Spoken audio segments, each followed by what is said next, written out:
Well, folks, we now have the conclusion of our first DCU project as the 7-episode first season of Creature Commandos came to a close today on Max. And this is really a show that I think most of us kind of went into with like zero expectations, because when it was first announced, it was the least interesting project of the announced DCU projects. I remember I don't think I even made a video about it because I was so focused on the other ones. And especially we all thought it was a weird choice to start with this. But here we are with Creature Commandos, and I mean, we shouldn't have expected any less because it's James Gunn writing, and it was just really great. I think it truly got better as each episode went on. My favorite episodes are towards the end of the season.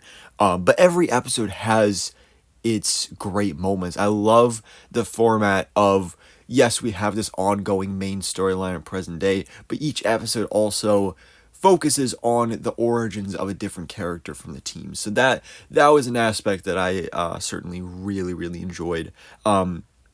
Especially because James Gunn's strength is the heart of his characters. And each and every single one of these characters that we get an origin story for tugs at your heartstrings. And again, it just gets more and more as each episode goes on. To again bring us to characters that going into this didn't really care about. I mean, Weasel I thought was funny in the Suicide Squad, but whatever. And Dr. Phosphorus looked cool. Like, a lot of these characters looked cool. Like, I figured their power sets would be interesting. And that was one also great aspect of the series, is just that the action was great, the powers on display was fantastic, but again, it's about the character work. That there is James Gunn's strength. And I love also the little bits of world building, of course, with this being the debut project of the DCU, and with it being animated, it was very easy to do something like that. Like in this finale, giving shout outs to Star City and Bloodhaven and Metropolis. We saw Batman. We saw our first look at Batman in the DCU. We had those future images of all these dead heroes of Superman and Batman and Wonder Woman and Starfire and the Flash and various other DC characters as well.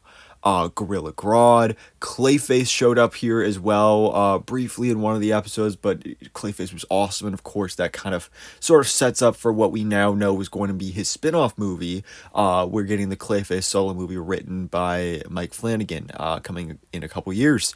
Gonna be technically one of the first projects of the DCU, so that's really exciting. Obviously it didn't really set up a whole lot for that, but just seeing the character on display, that full monstrous Clayface, was great to see that we'll be seeing that translated into live action. So I thought that was great. Speaking of setups though, going back to, I believe it was episode 3, one of the best episodes of the show, Cheers to the Tin Man, which of course was a focus on G.I. Robot, one of the best characters of the show. We have this flashback episode with him, where we're introduced to Sergeant Rock, which of course it's also at least rumored, but probably like actually in development, that we are getting a Sergeant Rock movie in the DCU, from writer and director Luca Guadagnino, and Daniel Craig is reportedly in talks for the role. So that's really exciting that we got the character's debut here, and that also possibly means we could have G.I. Robot in live action for that film. So that would certainly be very fun. As for the main storyline of the show, that I would say is probably the weakest part, because there wasn't, like, there was twists and turns to it, like it had a really satisfying conclusion, but the build up to it wasn't all that entertaining, because most of these episodes, the thing I cared about the most was the character flashbacks and these origin stories. That was the best part of this show. But again, tying in Clayface, tying in Circe, and again, we just had a really satisfying conclusion here, with Princess Ilana and everything that else that went down with these characters and with this story. We know we're getting a season 2, so that's certainly very exciting. Let's see. Oh, Dr. Phosphorus, I just want to talk about my favorite character in the show. Because not only does he just look badass and his powers are badass, but his origin story was great as well. Probably my favorite episode was his. That was, of course, last week's. That was the episode we also got Batman in. He was just a whole lot of fun. I love Alan Tudyk. He did a great job doing the voice. His character is just so cold-hearted, but says the funniest lines. So I thought that was great. Oh, David Harbour as Eric Frankenstein was also hilarious. A character that at first I thought was, after the first 2 episodes, I think, that I thought was just going to be kind of annoying, but he really grew on me as a character, especially when he started his best friendship with Rick Flag Sr. I thought that was great to see. Really funny, hilarious character. Rick Flag Sr., Frank Grillo, I think, did a great job. Obviously, we know that character's returning in both Superman and Peacemaker Season 2. I think it was really smart to, we thought he was going to be the main character of the show, but to really show that, he's the only human character on the team, and he really gets beat up, and, there's actual consequences to that, so I thought that was great. The Bride was fun.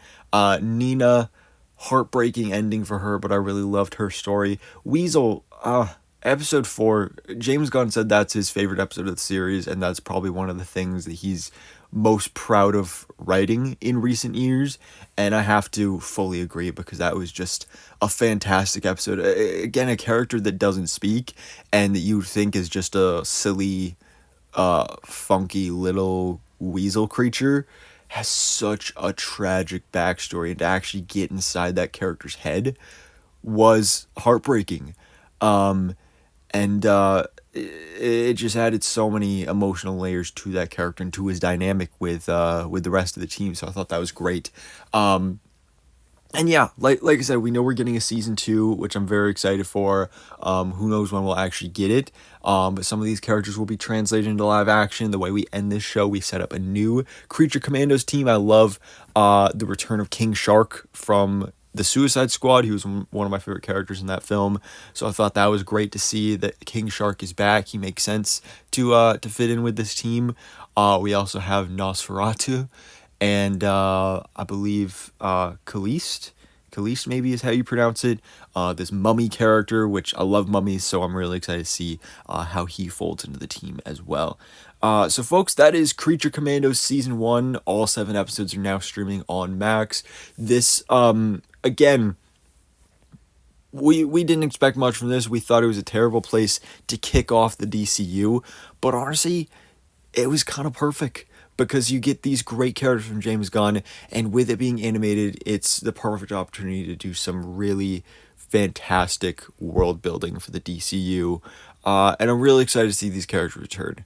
So, guys, let me know your thoughts in the comments below. What did you think about Creature Commandos Season 1? Do you have any thoughts, theories, and predictions in the comments below for Season 2? And where do you think some of these characters could pop up in live action?